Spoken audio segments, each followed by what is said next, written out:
Mictlán Pictures presenta El Cuervo. Capítulo 4. El pozo y el péndulo. Escrito por Edgar Allan Poe. Narrado por Tonatiuh Torres.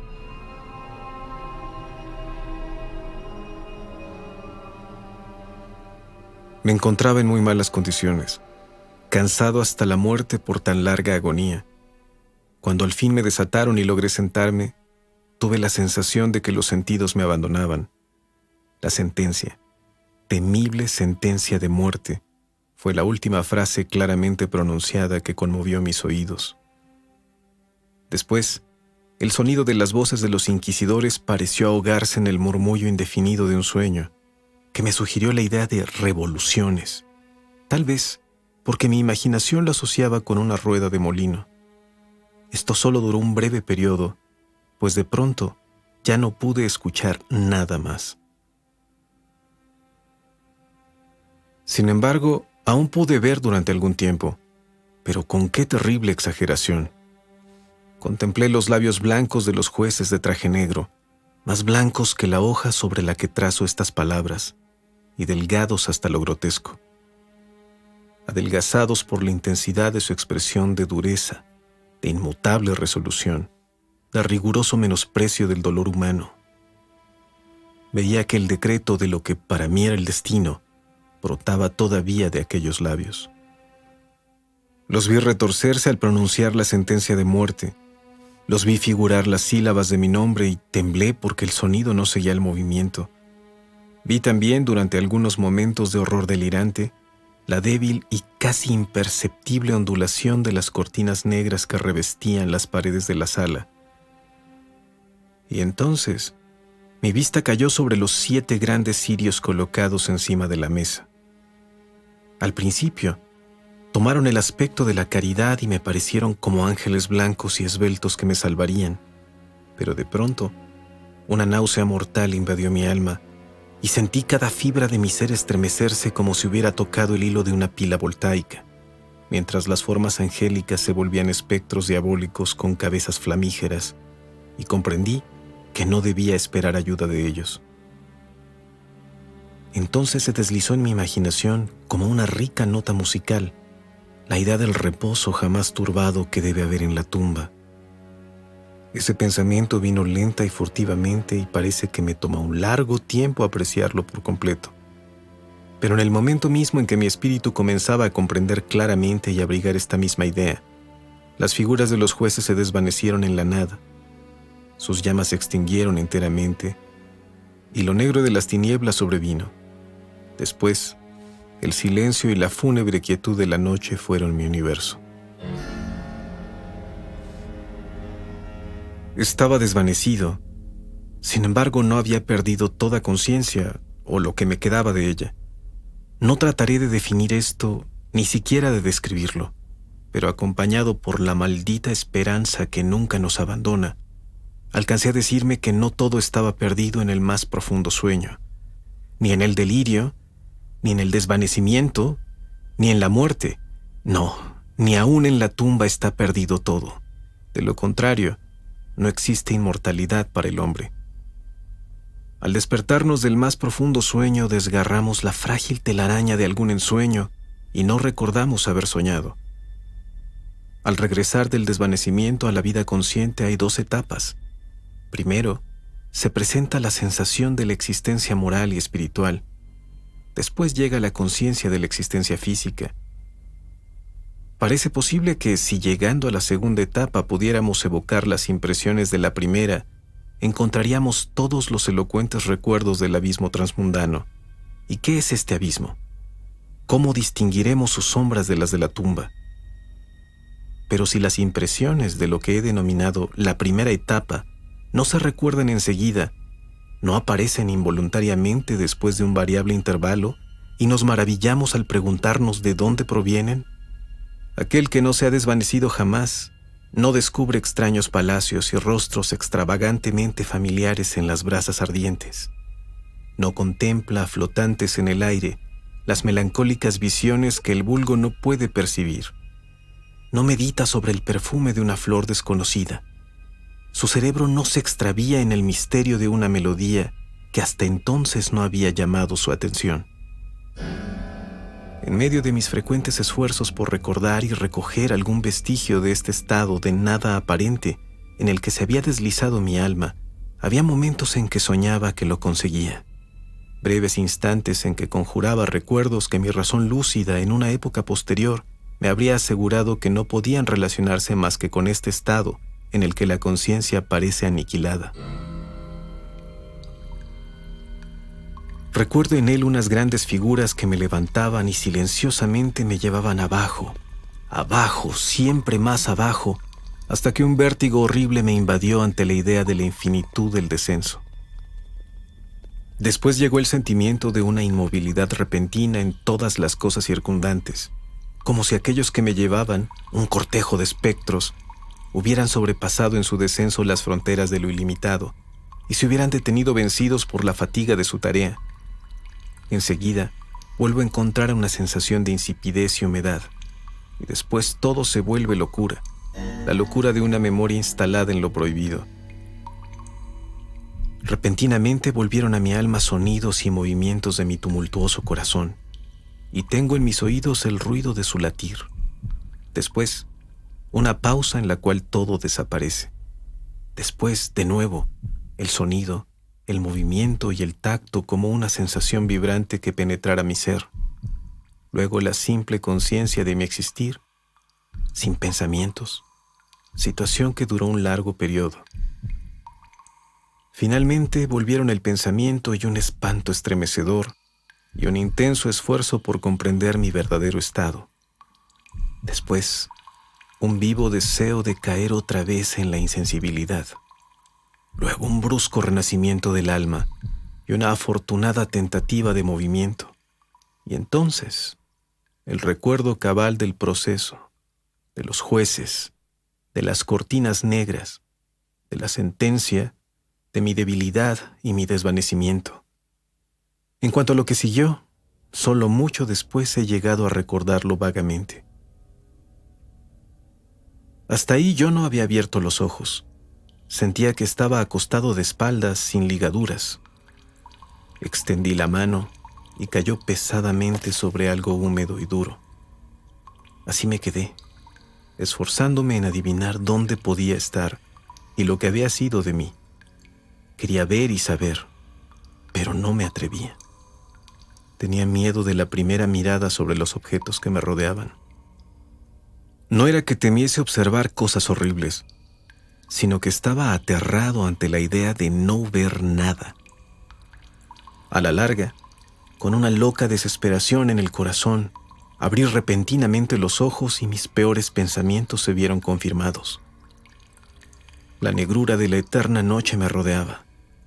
Hice un esfuerzo para respirar. La intensidad de las tinieblas me oprimía y me sofocaba. La atmósfera se hallaba intolerablemente pesada. Permanecí inmóvil. Intenté ejercitar la razón y vinieron a mi memoria los procedimientos de la Inquisición y partiendo de ahí me apliqué a deducir mi posición verdadera. La sentencia había sido pronunciada y me parecía que desde entonces había pasado un largo tiempo. Sin embargo, nunca imaginé que estuviese realmente muerto. Semejante idea, a despecho de todas las ficciones literarias, es por completo incompatible con la existencia real. Pero ¿dónde estaba yo? ¿Y cuál era mi estado? Los condenados morían ordinariamente en los autos de fe, y uno de ellos había sido celebrado la noche misma del día de mi juicio. Había sido remitido a mi calabozo para esperar el próximo sacrificio que no habría de llevarse a cabo sino dentro de varios meses. Vi desde luego que eso no podía ser. La Inquisición debía y quería mostrar resultados, y la demanda de víctimas era inmediata. Además, mi primer calabozo, como las celdas de los condenados en Toledo, tenía pavimento de piedra, y a diferencia de mi situación actual, la luz no estaba excluida por completo. De repente, una idea terrible arrojó la sangre en torrentes a mi corazón, y durante algunos instantes volví a caer de nuevo en mi insensibilidad. Volviendo en mí, me enderecé de golpe sobre los pies mientras temblaba convulsivamente en cada fibra. Lancé locamente los brazos encima y alrededor de mí, en todas direcciones. No sentí nada. Sin embargo, temía dar un paso ante el miedo de chocar contra las paredes de una tumba. El sudor brotaba por mis poros y se detenía en gruesas gotas sobre mi frente. La agonía de la incertidumbre se volvió intolerable y avancé con precaución, extendiendo los brazos y dilatando los ojos fuera de sus órbitas, con la esperanza de sorprender algún débil rayo de luz. Di muchos pasos, pero todo estaba negro y vacío. Respiré más libremente. En fin, me pareció evidente que el más horroroso de los destinos no era el que se me había reservado. Y entonces, mientras continuaba avanzando con precauciones, 1000 vagos rumores que corrían sobre los horrores de Toledo vinieron a aglomerarse confusamente en mi memoria. Se narraban sobre aquellos calabozos extrañas cosas y aterradoras que solo en murmullos se les podía repetir. ¿Debía morir de hambre en aquel mundo subterráneo de tinieblas? ¿O qué destino más horrible me habían reservado? Que el resultado fuera la muerte, y una muerte de una amargura más allá de lo ordinario, no podía dudarlo, pues yo conocía muy bien el carácter de mis jueces. El modo y la hora eran todo lo que me ocupaba y me atormentaba. Mis manos extendidas encontraron, después de algunas búsquedas, un obstáculo sólido. Era un muro que parecía construido con piedras, muy liso, húmedo y frío. Lo seguí de cerca, caminando con la cuidadosa desconfianza que me habían inspirado ciertas antiguas historias. Esta operación no me daba ningún medio de conocer la dimensión de mi calabozo, pues podía recorrerlo y volver al punto de donde había salido sin darme cuenta de ello. Tan perfectamente uniforme parecía el muro. Busqué el cuchillo que tenía en el bolsillo cuando se me había conducido al tribunal, pero había desaparecido. Había tenido la idea de hundir la hoja en alguna pequeña grieta de la mampostería, a fin de identificar el punto de partida y tener alguna idea sobre el tamaño del calabozo al volver a encontrarlo. Ocupado en eso, desgarré una parte del ribete de mi traje y coloqué el trozo por tierra, en toda su longitud y en ángulo recto con el muro. Siguiendo mi camino a tientas alrededor de las paredes, no podía dejar de encontrar ese jirón al concluir el circuito. Al menos eso creía, pero no había tenido en cuenta la extensión de mi calabozo o de mi debilidad. El terreno era húmedo y resbaladizo. Avancé vacilante durante algún tiempo, después tropecé y caí. Mi extrema fatiga me obligó a permanecer postrado, y el sueño me sorprendió muy pronto en esa posición. Al despertarme y extender un brazo, encontré a mi lado un pan y un cántaro de agua. Estaba muy extenuado para reflexiones sobre aquella circunstancia, pero bebí y comí ávidamente. Poco tiempo después proseguí el viaje alrededor de mi prisión, y con mucha dificultad llegué al jirón de Sarga.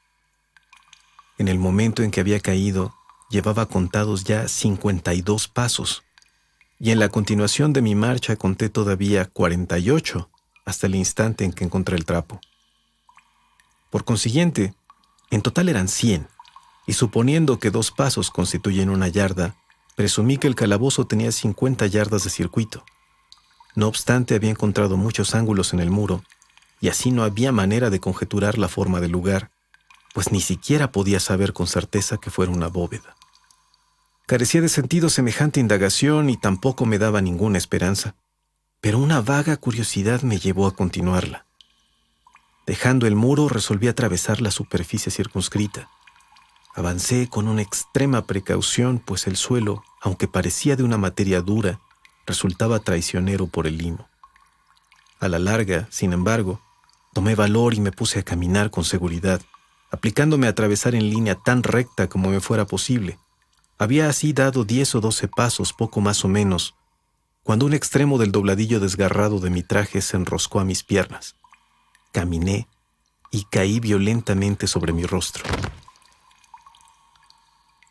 En el desorden de mi caída, no noté enseguida una circunstancia un tanto sorprendente, que sin embargo algunos instantes después, y cuando todavía estaba postrado, llamó mi atención. Hela aquí. Mi barbilla tocaba el suelo de la prisión, pero mis labios y la parte superior de mi cabeza aunque parecían situados a una menor elevación de la barba, no tocaban nada. Al mismo tiempo, me pareció que tenía la frente bañada en un sudor viscoso y que un olor peculiar de hongos viejos subía hacia mis fosas nasales. Extendí el brazo y temblé al descubrir que había caído sobre el borde mismo de un pozo circular, cuya extensión no tenía medio ninguno de medir por el momento. Tanteando la mampostería de debajo del brocal, logré desprender un pequeño fragmento y lo dejé caer en el abismo. Durante algunos segundos presté oído a sus rebotes al golpear en su caída las paredes del precipicio. Al fin, chapoteó sordamente en el agua, seguido de sonoros ecos. En ese momento, un ruido semejante al de una puerta que se abre y cierra rápidamente se produjo encima de mi cabeza, mientras que un débil rayo de luz atravesaba repentinamente la oscuridad y se extinguía casi al mismo tiempo. Comprendí el destino que me había sido preparado y me felicité del accidente oportuno que me había salvado. Un paso más y el mundo no me hubiera vuelto a ver. Y esta muerte, evitada justo a tiempo, tenía ese mismo carácter que había considerado fantasioso y frívolo en los macabros cuentos oídos sobre la Inquisición. Las víctimas de su tiranía no tenían otra alternativa que la muerte con sus más crueles sufrimientos físicos, o la muerte con sus más abominables torturas mortales. Yo había sido destinado para esta última. Mis nervios estaban destemplados por un largo sufrimiento, hasta el punto de que temblaba al sonido de mi propia voz y me había convertido, bajo todos los aspectos posibles, en un excelente sujeto para las torturas que me esperaban. Temblando totalmente, retrocedí a tientas hacia el muro, resuelto a dejarme morir en él antes que afrontar el horror de los pozos que mi imaginación multiplicaba ahora en las tinieblas de mi calabozo. En otra situación de espíritu habría tenido el valor para concluir con mi miseria de un solo golpe, lanzándome en uno de aquellos abismos, pero entonces, frente a la realidad de la muerte, me había convertido en el más auténtico de los cobardes. Tampoco podía olvidar lo que había leído respecto a esos pozos, que la extinción repentina de la vida era una posibilidad cuidadosamente excluida de su más horrible plan. La agitación de mi espíritu me mantuvo despierto durante largas horas, pero al fin me adormecí de nuevo. Al despertarme, encontré a mi lado, como la primera vez, un pan y un cántaro de agua. Una sed ardiente me consumía y vacié el cántaro de un trago. Debe haber contenido un somnífero, pues apenas la hube bebido, me adormecí irresistiblemente. Un sueño profundo me invadió, un sueño como el de la muerte. ¿Cuánto tiempo duró? No puedo saberlo. Pero cuando abrí los ojos, los objetos eran visibles a mi alrededor, gracias a un singular resplandor sulfuroso cuyo origen no pude determinar en un principio. Podía ver la extensión y el aspecto de la prisión. Me había equivocado completamente sobre sus dimensiones.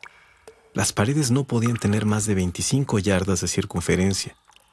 Durante algunos minutos ese descubrimiento fue para mí una inmensa turbación, una turbación vana en verdad, porque en medio de las circunstancias terribles que me rodeaban, ¿qué podía ser menos importante que las dimensiones de mi prisión?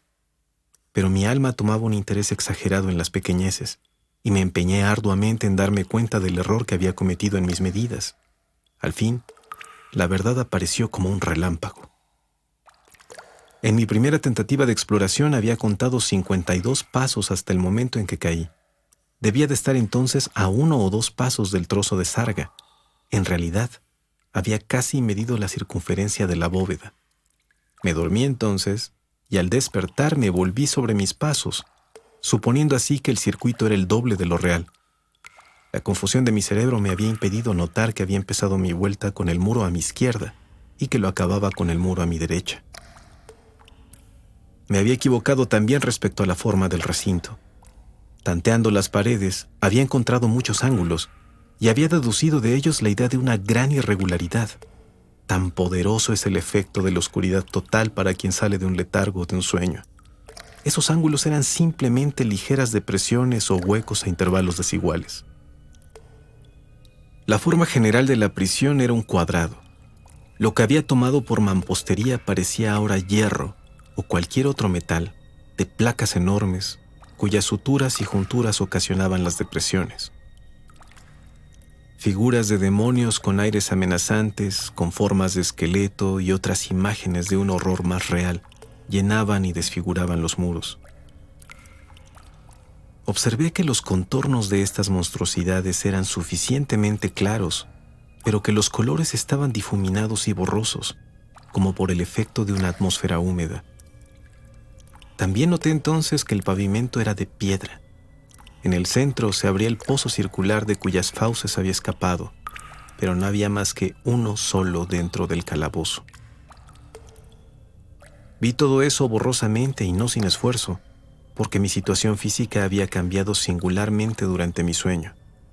Estaba ahora acostado de espaldas sobre una especie de armazón de madera muy bajo, y me encontraba sólidamente atado a él, con una larga venda que se parecía a una cincha.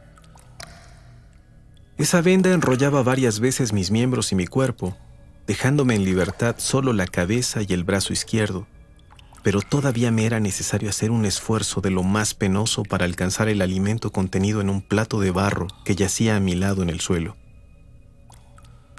Me di cuenta con terror de que el cántaro había sido retirado.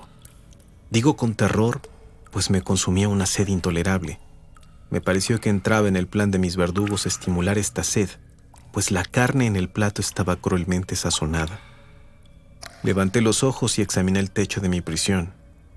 Estaba a una altura de 30 o 40 pies, y por su construcción se parecía mucho a los muros laterales. En una de sus láminas, una figura de las más singulares fijó toda mi atención. Era la figura del tiempo, como es representada comúnmente, salvo que en lugar de una guadaña, tenía un objeto que a primera vista tomé por la imagen pintada de un enorme péndulo, como se ve en los relojes antiguos. Había, no obstante, en el aspecto de esta máquina, algo que me hizo mirarla con más cuidado. Como la observaba directamente, pues estaba colocada justamente encima de mí, creí verla moverse. Un instante después, mi impresión estaba confirmada. Su balanceo era corto y, por supuesto, muy lento. La observé durante algunos minutos, no sin cierta desconfianza, pero sobre todo con gran asombro. Fatigado a la larga de vigilar su movimiento fastidioso, desvié mis ojos hacia los otros objetos de la celda. Un ligero ruido atrajo mi atención, y mirando al suelo vi algunas ratas enormes que lo atravesaban. Había salido del pozo al que apenas podía percibir a mi derecha. En el mismo instante que las miraba, subieron por montones apresuradamente con ojos voraces, engolosinadas por el olor de la carne. Ahuyentarlas requería mucho esfuerzo y atención. Podía muy bien, a juzgar por mi cansancio, haber pasado media hora, o acaso hasta una hora, pues no podía medir el tiempo sino muy imperfectamente, cuando levanté de nuevo los ojos. Lo que vi entonces me confundió y me dejó estupefacto. El camino recorrido por el péndulo había aumentado casi en 1 yarda. Su velocidad, consecuencia natural, era también mucho mayor. Pero lo que me turbó principalmente fue la idea de que había descendido visiblemente. Observé entonces, aunque resulta inútil decir con cuánto terror, que su extremidad inferior estaba formada por una media luna de acero centelleante, que tenía poco más o menos 1 pie de largo de un cuerno al otro.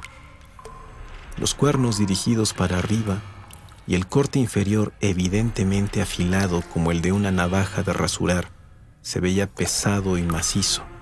Se ensanchaba a partir del filo hasta adquirir una forma ancha y sólida. Estaba ajustado a una pesada varilla de cobre, y todo ello silbaba al balancearse en el espacio. No podía dudar más tiempo de la suerte que me había sido preparada por la atroz inventiva monacal.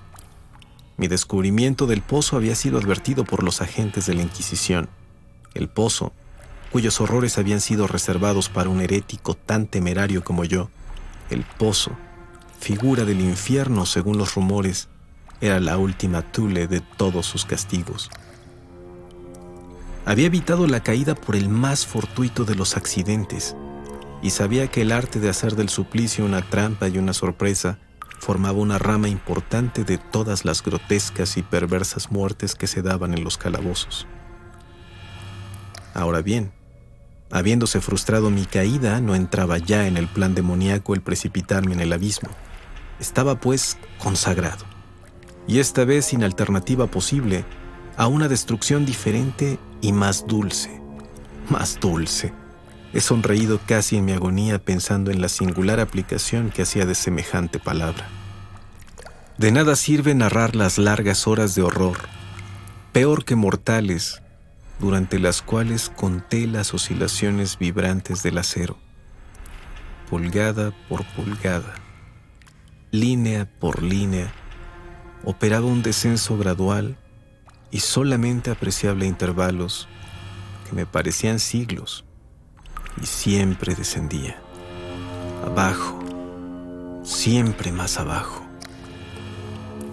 Puede ser que muchos días hayan pasado antes de que lo viera balancearse bastante cerca de mí y abanicarme con su aliento acre.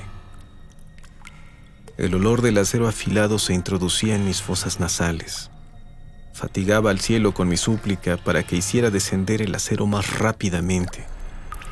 Me volví loco, frenético, y me esforcé por levantarme para ir al encuentro de aquella terrible cimitarra. Y después, repentinamente, caí en una gran calma y me quedé inmóvil, sonriendo a esa muerte chispeante como un niño a algún precioso juguete. Hubo un nuevo intervalo de perfecta insensibilidad, muy corto, pues volviendo a la vida no encontré que el péndulo hubiera descendido una distancia apreciable. Sin embargo, podía ser muy bien que ese tiempo hubiera sido largo, pues yo sabía que existían demonios que se percataban de mi desvanecimiento y podían detener la oscilación a su voluntad. Al volver en mí experimenté un malestar y una debilidad inexpresables, como por consecuencia de una larga inanición. Hasta en medio de las mayores angustias, la naturaleza humana imploraba su alimento. Con un esfuerzo penoso extendí mi brazo izquierdo tan lejos como me lo permitían las ligaduras y me apoderé de un pequeño resto que las ratas habían querido dejarme. Cuando lo llevé a mis labios, me llegó a la mente una idea casi de gozo y de esperanza. No obstante, ¿qué había de común entre la esperanza y yo? Era, digo, un pensamiento informe. El hombre los tiene a menudo parecidos a esos, ideas que no se han completado jamás. Sentí que era un pensamiento de gozo, de esperanza, pero sentí también que éste había muerto al nacer. Vanamente me esforcé en concluirlo, en alcanzarlo. Mi largo sufrimiento había casi aniquilado las facultades ordinarias de mi mente. Era un imbécil, un idiota. La oscilación del péndulo tenía lugar en un plano que hacía ángulo recto con el largo de mi cuerpo. La media luna había sido dispuesta para atravesar la región del corazón. Desgarraría la sarga de mi traje, después se volvería y repetiría su operación indefinidamente. No obstante, la espantosa dimensión de la cueva recorrida y la silbante energía de su descenso habrían cortado hasta aquellas murallas de hierro. En suma, todo lo que haría por algunos minutos sería desgarrar mi traje, y sobre este pensamiento hice una pausa. No me atrevía a ir más allá de esta reflexión. Me detuve en ella con una atención obstinada, como si por esta insistencia pudiera detener ahí el descenso del acero. Me apliqué a meditar sobre el sonido que produciría la media luna pasando a través de mi vestimenta, sobre la sensación particular y penetrante que el frotamiento de la tela produce sobre los nervios. Medité sobre todas esas frivolidades hasta que mis dientes rechinaron. Más abajo todavía. El péndulo asesino se deslizaba siempre más abajo. Encontraba un placer frenético en comparar su velocidad descendiente y su velocidad lateral. A la derecha, a la izquierda, y después oía lejos, y después volvía con el chillido de un espíritu condenado hasta llegar a mi corazón, con el paso furtivo de un tigre. y reía y aullaba según otra idea predominaba. Más abajo, invariablemente, despiadadamente más abajo, oscilaba a 3 pulgadas de mi pecho. Luché violenta y furiosamente por desatar mi brazo izquierdo. Estaba libre solamente desde el codo hasta la mano. Yo lo podía mover desde el plato hasta mi boca con un gran esfuerzo y nada más. Si hubiera podido romper las ligaduras de arriba del codo, habría sido el péndulo y tratado de detenerlo. También podría haber intentado detener una avalancha. Respiraba con dificultad y me agitaba con cada oscilación. Mis ojos lo seguían en su vuelo ascendente y descendente con la ansiedad de la desesperación más insensata. Mis párpados se cerraban espasmódicamente en el momento del descenso, aunque la muerte hubiera sido un alivio. ¡Oh, qué indecible alivio! Sin embargo, temblaba con todos mis nervios cuando pensaba que bastaba que la máquina descendiera un punto para precipitar sobre mi pecho su hacha centellante. Era la esperanza la que hacía temblar así mis nervios y replegarse todo mi ser. Era la esperanza que, aunque vana, triunfa hasta en el cadalso, que cuchichea al oído de los condenados a muerte hasta en los calabozos de la Inquisición.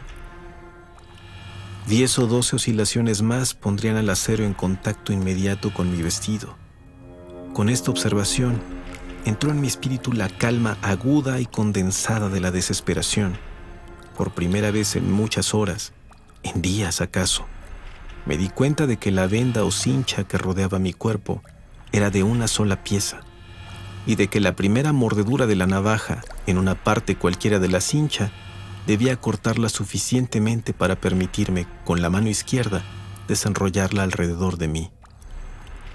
Pero cuán terrible se volvía en ese caso la proximidad del acero, y el resultado de la más ligera sacudida sería mortal. Era verosímil, por otra parte, que los esbirros de mis verdugos no hubiesen previsto o impedido esta posibilidad. ¿Era probable que la venda atravesara mi pecho en el camino que tenía que recorrer el péndulo? Temblando de ver frustrada mi débil esperanza, al parecer la última, alcé suficientemente la cabeza para ver con claridad mi pecho. La cincha envolvía estrechamente mis miembros y mi cuerpo en todos los sentidos, excepto en el camino de la media luna homicida. Apenas había dejado caer la cabeza en su posición primera, cuando sentí brillar en la mente algo que no sabría definir mejor, sino diciendo que era la mitad informe de esa idea de libertad a la que aludí previamente y cuya otra parte solo había flotado vagamente en mi cerebro. La idea entera estaba ahora presente, apenas sensata, apenas definida, pero al fin completa. Me puse inmediatamente con la alegría de la desesperación a intentar su ejecución. Desde hacía muchas horas, la vecindad inmediata del bastidor sobre el cual me encontraba acostado hormigueaba literalmente de ratas. Eran atrevidas, tumultuosas, voraces. Sus ojos rojizos estaban clavados sobre mí como si no esperaran más que mi inmovilidad para hacerme su presa. ¿A qué alimento, pensé, las han acostumbrado en este pozo maldito? Excepto por un pequeño resto, habían devorado a despecho de todos mis esfuerzos para impedirlo el contenido del plato. Mi mano había contraído un hábito de abanicar, de ondular hacia el plato, y a la larga, la uniformidad maquinal le había arrebatado del todo la eficacia. En su voracidad, aquel asqueroso ejército clavaba a menudo sus dientes agudos en mis dedos.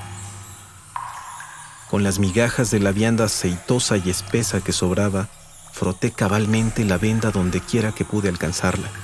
Después, retirando mi mano del suelo, me quedé inmóvil y sin respirar. Inmediatamente los voraces animales se asustaron y aterraron del cambio. Retrocedieron alarmados.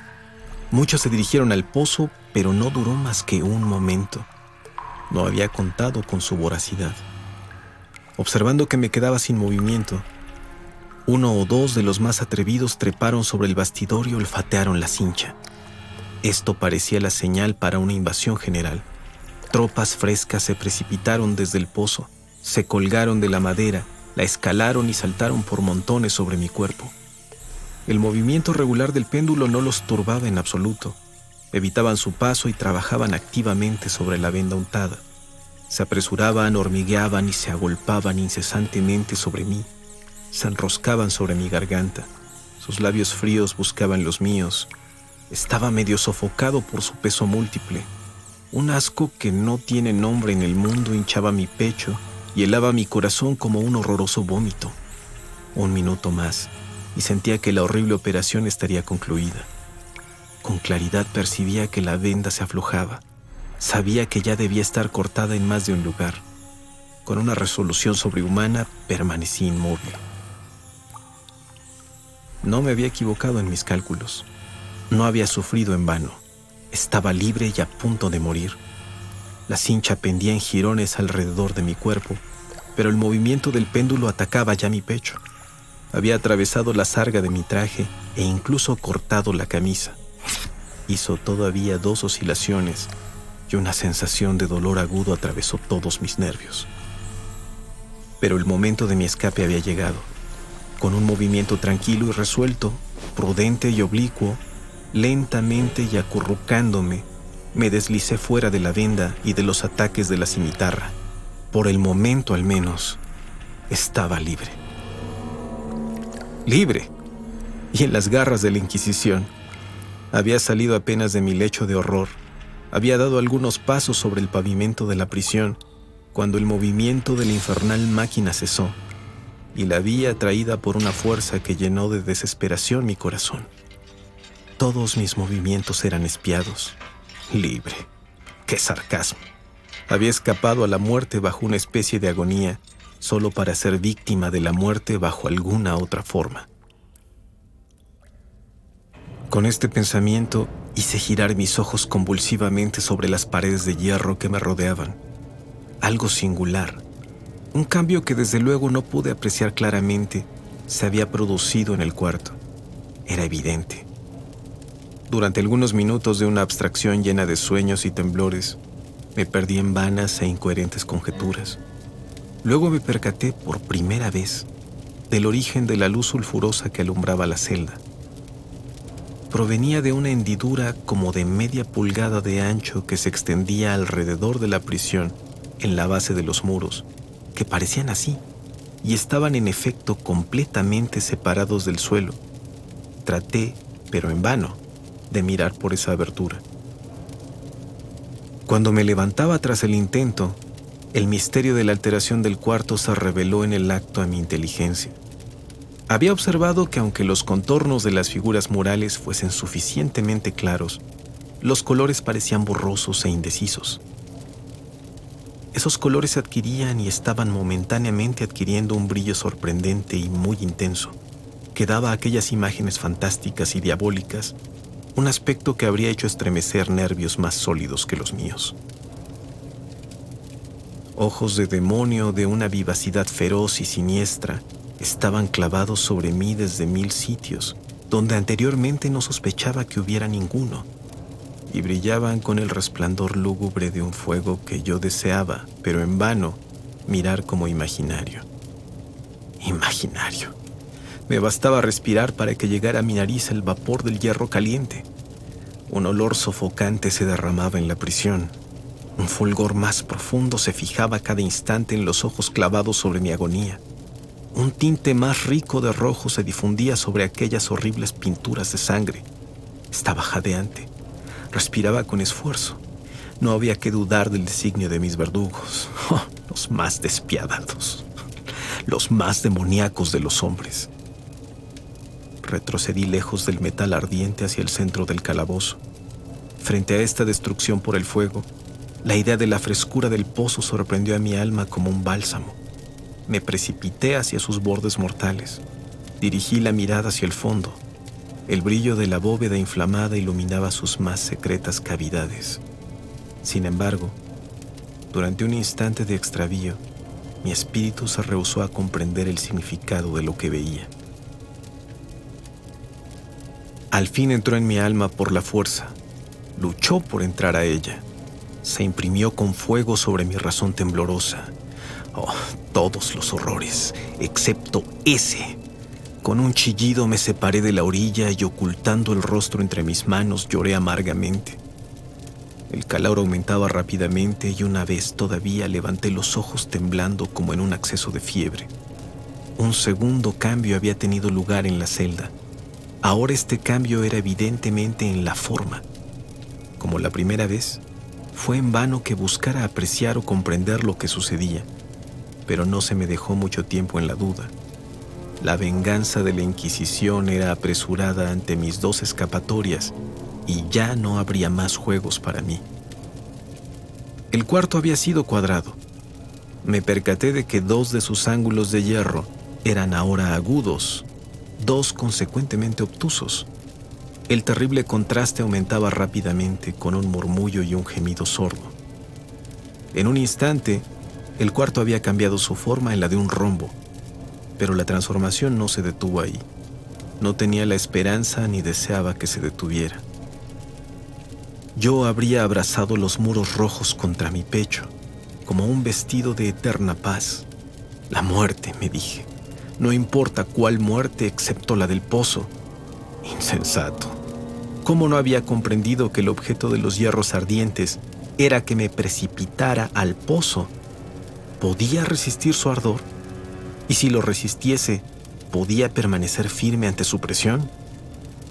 Y ahora el rombo se angostaba. Se angostaba con una rapidez que no dejaba tiempo a la reflexión. Su centro, y por supuesto su mayor anchura, coincidía justamente con el abismo abierto. Traté de retroceder, pero los muros apretándose me empujaban irresistiblemente. Llegó un momento en el que mi cuerpo quemado y contorsionado no encontraba ni una pulgada para colocar mis pies sobre el suelo de la prisión.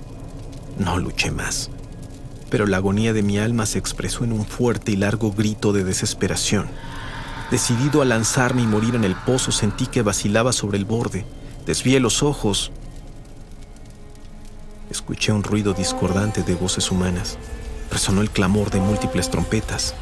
Escuché un poderoso rugido como el de 1.000.000 de truenos. Los muros de fuego retrocedieron precipitadamente. Un brazo extendido hacia el mío cuando caía ya, desfalleciente en el abismo. Era el brazo del general Lasalle. El ejército francés había entrado en Toledo. La Inquisición estaba ahora en poder de sus enemigos.